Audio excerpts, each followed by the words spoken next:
Permítame ahora cambiar de argumento informativo y saludar a su excelencia, el embajador de Bélgica en México, Bodwin Deyer-Mekker. Embajador, ¿cómo está? Buenos días. Buenos días, doctor Curcio. Es un placer hablar con usted. El placer es todo nuestro, embajador. Bélgica es uno de los países fundadores de las instituciones europeas. Me encantaría que le contara al auditorio, además sede, por supuesto Bruselas es la capital de Europa. Cuéntele al auditorio cómo ve Bélgica la evolución reciente de la Unión Europea. Se ha hablado mucho de la crisis, en fin, hace algún tiempo del euro, ahora de toda la situación de la deuda. En fin, ¿cuál es la perspectiva que tiene su país, embajador? Gracias por su pregunta. Para Bélgica, Europa en general puede ser considerado como un modelo de paz, y eso entre países que se hicieron la guerra durante siglos, un modelo de estabilidad también y un modelo de prosperidad. Y hablar de la Unión Europea, siendo hoy en día la principal preocupación la crisis económica y financiera, podría ser visto como una manera de ignorar los problemas que afectan actualmente al proyecto europeo. Sin embargo, el mercado único de la Unión Europea sigue siendo el mayor espacio económico integrado y más atractivo en el mundo. Y además creo que la Unión Europea en su conjunto sigue siendo la fuente más grande del mundo de libre comercio y de cooperación para el desarrollo. Al mismo tiempo, es el principal defensor de los derechos humanos y aporta una importante contribución a la paz y a la seguridad. ¿Cuánta gente, por ejemplo, sabe que más de 20 misiones de mantenimiento de paz se han desplegado en todo el mundo bajo el liderazgo de la Unión Europea, por ejemplo, en el Congo y el Kosovo?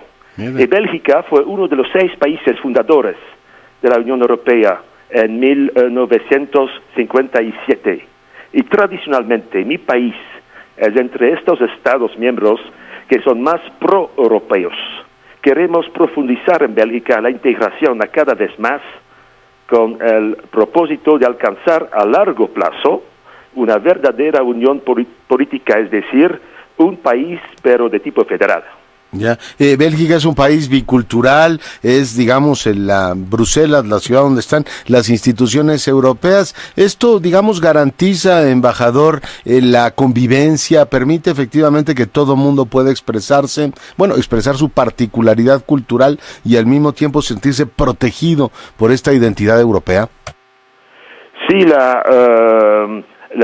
Europa aportó mucho a Bélgica, acabo de decir, pero es fundamental que han aportado 3 cosas muy preciosas: la paz, la estabilidad y la prosperidad. Hubiera sido imposible sin que exista una Unión Europea, y por lo tanto creemos que hay que responder en Europa con rapidez a las fuerzas populistas que amenazan esta paz, esta libertad, este crecimiento y el bienestar europeo. Nuestra preocupación en Bélgica es un sentimiento de urgencia. Y la paradoja actual es que la Unión Económica y Monetaria, es decir, la frontera más avanzada de la integración europea, se puede convertir en un factor de división. Y esto es inaceptable para nosotros, y por eso le damos mucha importancia a las medidas para fortalecer la gobernanza económica y monetaria de la Unión. Y para responder a su pregunta, sí, nuestro compromiso se basa en 2 principios, los cuales se refuerzan mutuamente.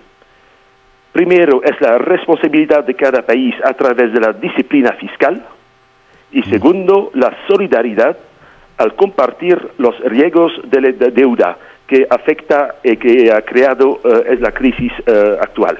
Ya. Dígame una cosa, las instituciones europeas, desde su punto de vista, embajador, están, digamos, o tienen la fortaleza suficiente para resistir este enorme debate político que uno ve entre la austeridad y los que son más partidarios de apostar por el crecimiento. En fin, ¿las instituciones europeas son suficientemente sólidas para surcar esta tormenta?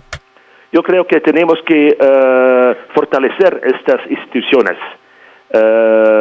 Y durante la crisis, desde su inicio hace 3 años, poco a poco, a cada etapa difícil, los líderes se han congregado y han tomado decisiones para fortalecer sobre todo esta unión financiera y la crisis de los bancos. Y yo soy profundamente convencido que exista la voluntad política para superar a cada vez cualquier crisis que se presenta. Pensamos, por ejemplo, a la última crisis sobre Chipre. Sí. Finalmente este problema también fue superado, sí, tomando las medidas adecuadas. Eso es. Para que haya esta voluntad política, señor embajador, es necesario que haya o se siga manteniendo el soporte, el apoyo social. ¿Cómo ve? ¿Crece el euroescepticismo en su país? En Bélgica no hay tan euroescepticismo. Dije hace algunos minutos que en Bélgica la población también es muy pro-europeo. Sí. Nosotros, Bélgica sí puede contar entre los países más pro-europeos, porque Bélgica es de tamaño bastante pequeño, pero solo en tamaño, no en significación política o económica. Tenemos una gran economía, sí. Pero la gente sabe que, por ejemplo, el mercado unido es esencial para un país del cual casi 60% de la producción se exporta. Entonces, este mercado único que nos ofrece la Unión Europea es esencial para la supervivencia de Bélgica, para la existencia. Es importante que la gente en Bélgica casi no hay euroscépticos, a diferencia de que pasa en otros países, pero yo soy el embajador de mi país. Sí, señor, de Bélgica, y le agradecemos mucho que haya estado esta mañana con nosotros. Muy buenos días. Muchas gracias, señor Curcio. Que le vaya muy bien, excelencia. Gracias. Buenos días, Bodwin Derek Macker, el embajador de Bélgica en México esta mañana en Enfoque.